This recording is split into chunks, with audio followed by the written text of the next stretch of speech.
Good morning. My name is John Bennett, and I'm the Special Agent in charge of FBI San Francisco. Before I provide an update, I want to say something to the families of Stephen, Kayla, and Trevor.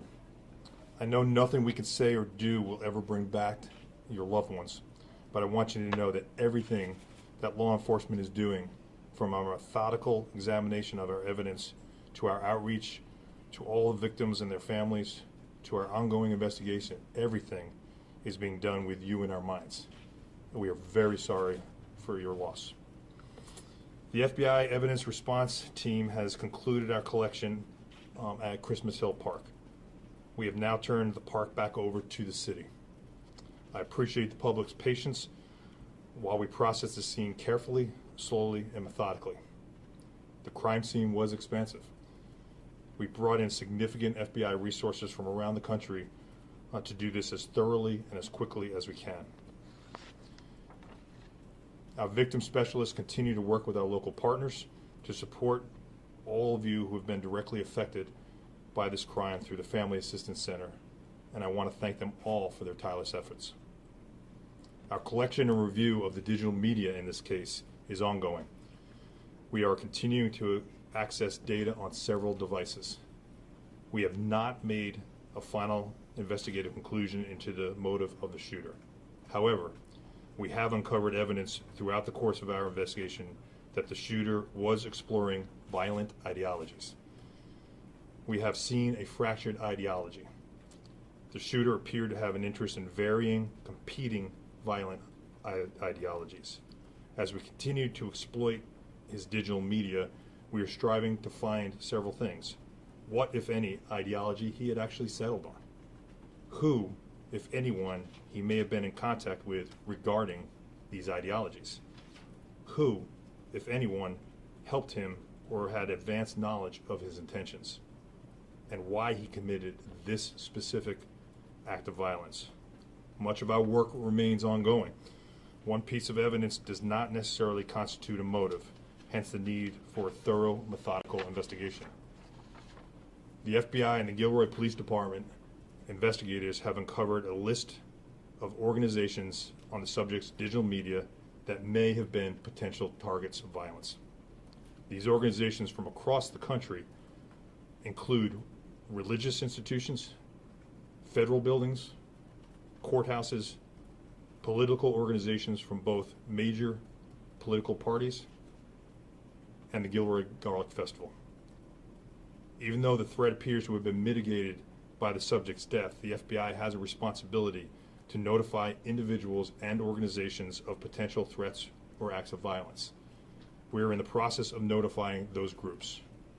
However, we will not be releasing or confirming the names of any specific organizations at this time out of respect for their privacy and their safety. Due to the discovery of the target list, as well as other information we have encountered in this investigation, the FBI has opened a full domestic terrorism investigation into this mass shooting. I understand that several people have questions as to why we did not open this investigation sooner, and I want to provide some additional information on how this process works.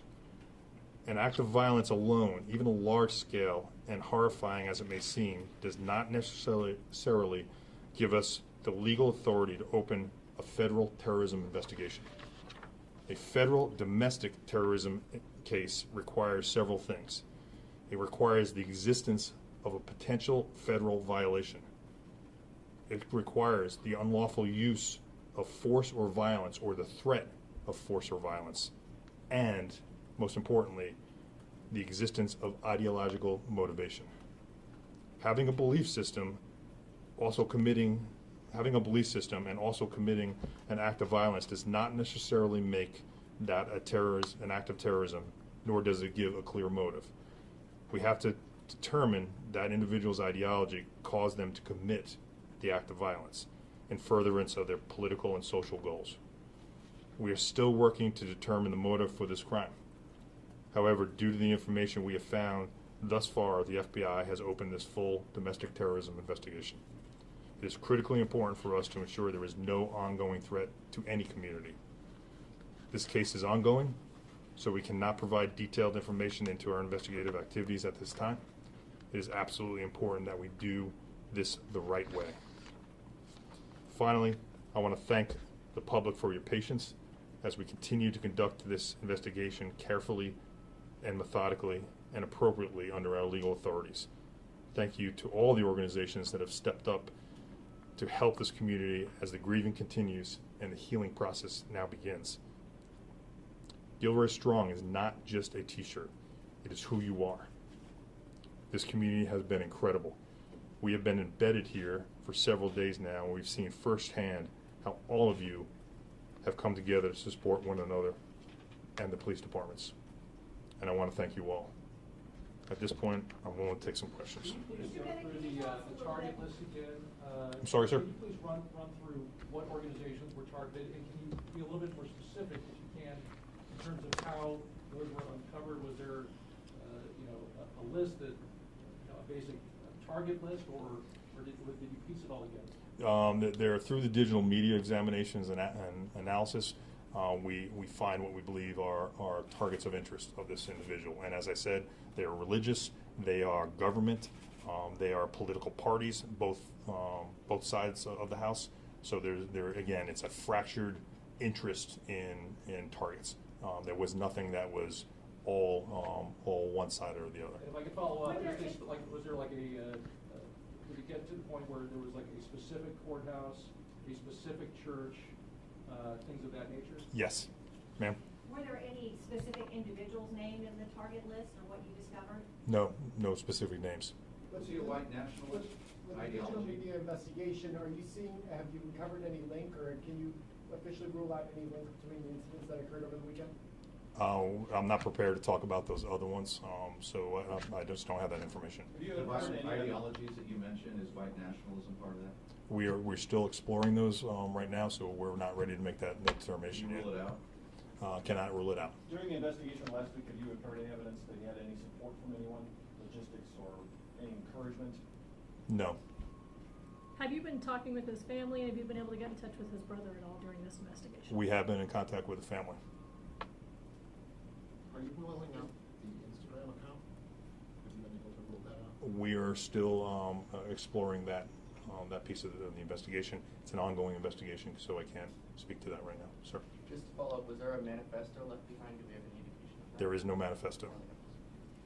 I know you say you can't go into specifics of the targets, but you mentioned both political parties. How about in terms of religions? Were there multiple religions, or was it one religious ideology? I don't have that information in front of me right now. I know there were religious affiliated groups. Was there any reason to believe that he was inspired by other mass shootings in the past? No. Are you at least able to narrow it down, these institutions? Are these all based here in the Santa Clara County area, or they were in the state, or even more? They're nationwide. Was there a timeline for any of these targets to be hit besides the Gilroy Garlic Festival, which had a specific date? There's no timeline. Is there any indication that he targeted something, a smaller group, or vandalized something prior to this incident? No. You know where his weapons came from? I believe the chief said that they've been purchased legally in Nevada. All of them? Both of them. Yeah, shotgun and Including the rounds? I'm not sure of the ammunition yet. That I don't know. We don't know that yet. Is his family being helpful? We can't talk about who we're talking with right now, but we have had multiple interviews with many people in the area. Are they surprised? I don't have that information. Can you tell us what's next? So you're releasing Christmas Hill Park. Does that mean the community can go back in there? And also, what are the next steps for the FBI? How many agents are going to remain in this area? Sure, we're committed here until the job is done. We are going to release that back, and we have turned it over. Our evidence collection, as I said, is complete. However, we are still working with victim services to get the vendors to get the rest of their belongings out of the park.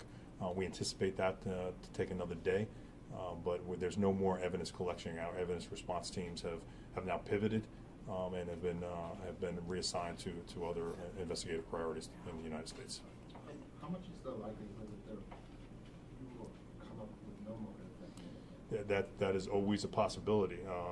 This is in some cases that an individual we may never see that or may never be able to determine if there was an ideology or not. So that is a real possibility, sir. To clarify, where was his place of residence when he purchased the shotgun and rifle? I don't have that information, so we'll have to figure that out. Is there any evidence that he was inspired by any specific people or organizations? The investigation is ongoing right now, and I'm going to hold that right now. Is there any event in his life history that turned him to these ideologies? Anything you discovered? We haven't seen anything like that yet. Out of the list of locations, did he physically visit any of them? I'm sorry, say that again? Out of the list of locations, did he physically visit any of them? We're following up on that right now. We've learned a lot in a very short time about the suspects in Dayton and El Paso. Why is that not the case here?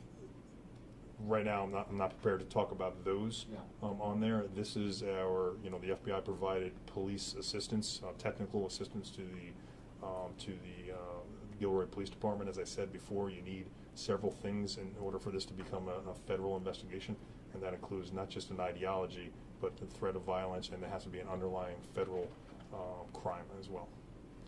All right. Now, because the suspect is deceased, and you open a federal investigation, what transpires? What do you do, with this domestic terrorism investigation? What happens? Sure. This now becomes part of the FBI San Francisco's portfolio. We assign it to a particular squad and group of individuals, and they now have the legal authorities to send out subpoenas and search warrants. Under the police assistance one, we were unable to do that until we have a full predicated FBI investigation open. Now that that is open, we can start cutting the leads across the country to further investigate this, and Gilroy can get back to being the great department that they are. But you're looking for other suspects, other associates you may have had. We are looking for wherever the evidence takes us. Riley, can you Was the expand off of no firearm motive, ammunition- but you say the ideologies, can you explore as to looking into the motive, at the same time saying he was exploring violent ideologies, can you expand onto that? No. Sorry. Was the firearm, ammunition, or magazine illegal to own?